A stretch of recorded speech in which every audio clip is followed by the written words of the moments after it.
Pero sigurado akong proud na proud sa'yo yung daddy mo. Lagi lang siya nandyan. Lagi ka lang niyang binabantayan.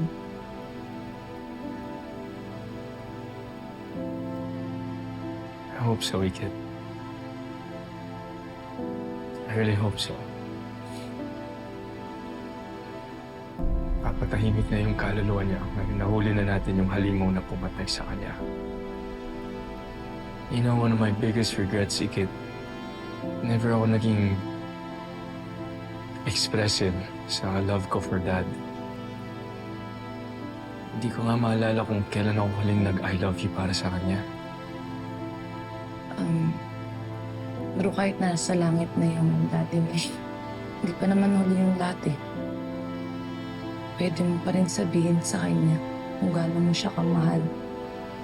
Kahit sa picture lang, tuwing maaalala mo siya, sabihin mo sa kanya mahal na mahal mo siya. I love you, Dad. I love you so much. And I'm really sorry. I'm sorry for all the times that I let you down. Sigurado akong mahal na mahal ka ng daddy mo. Sigurado ako dun.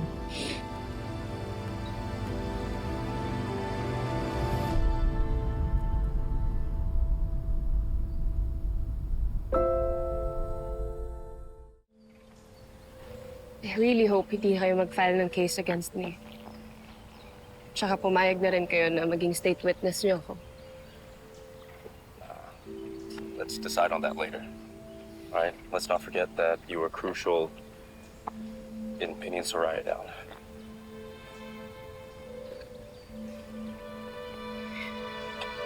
Matthew, I'm really sorry. Nagawa ko lang yun out of desperation. After we broke up, I realized na mahal pa rin kita. Tsaka pinagsisisihan ko na naghiwalay tayo before.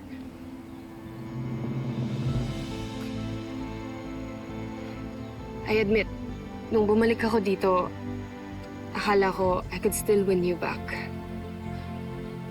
But I was wrong. Kasi nga may nahanap ka ng iba. Siguro hindi ko matanggap yun. Sobrang nasaktan ako. Yun yung rason kung bakit nakagawa ko ng hindi magagandang bagay na sobrang pinagsisisihan ko.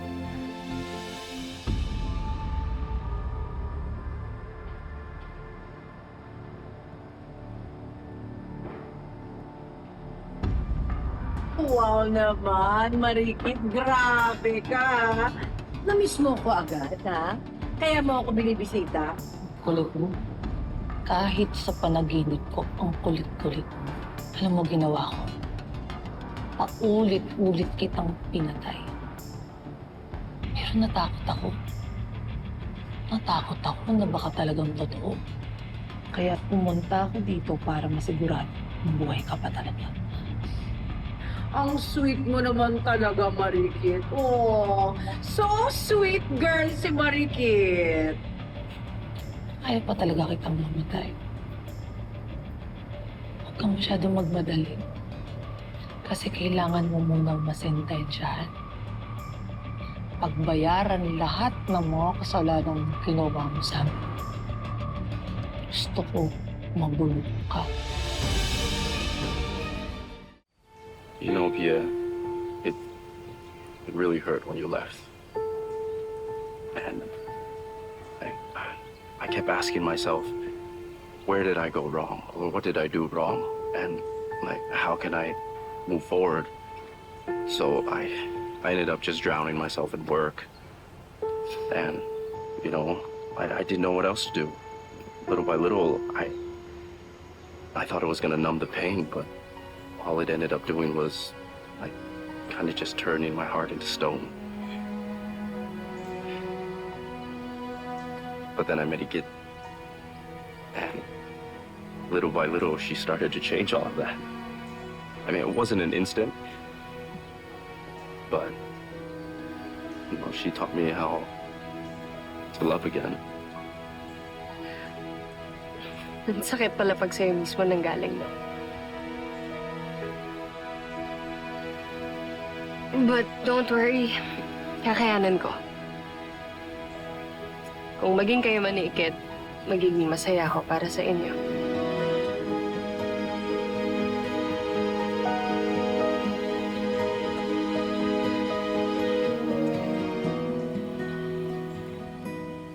Pag nabulok ka na sa kulungan, pwede ka nang mamatay.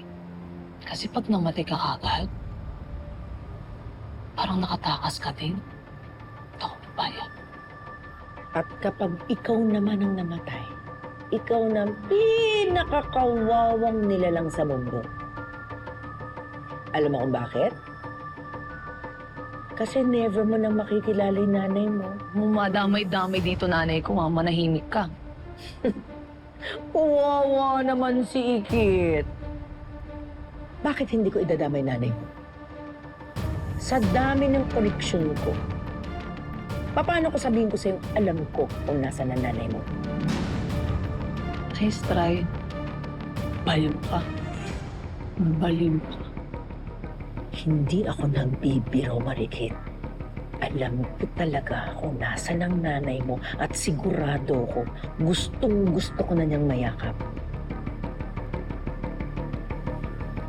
Sasabihin ko sa'yo kung nasa ng nanay mo. Pero iurong mo ang kaso laban sa amin ni Angela. Ano? Payag ka na ba? Madali naman akong kausap eh. Sasabihin ko sa'yo kung nasa ng nanay mo para tuluyan na kayo magkasama.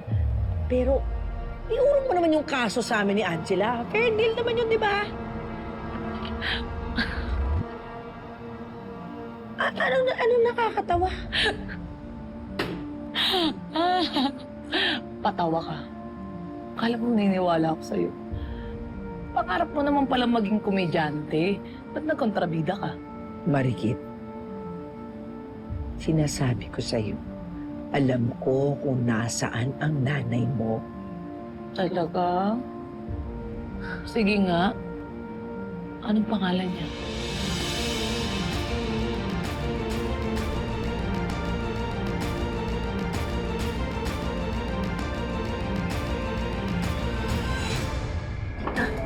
Nahuli tayo yan. Gagamitin lang natin ito kapag kailangan na. Pagkatapos naman ng lahat ng nangyari, lahat ng pain na nabigay ko sa'yo, siguro mas mabuti kung lumayo-layo muna ako. You said I'm pursuing it. I'm gonna back off. Kung talagang mahal mo si Ikit, okay lang sa akin na liligawan mo din siya. Miss May, Marikit, papasa po bang magdanay? Ay, oo naman. Pero parang kinabahan po ako eh. Bilisan mo! Kailangan namin lumabas dito!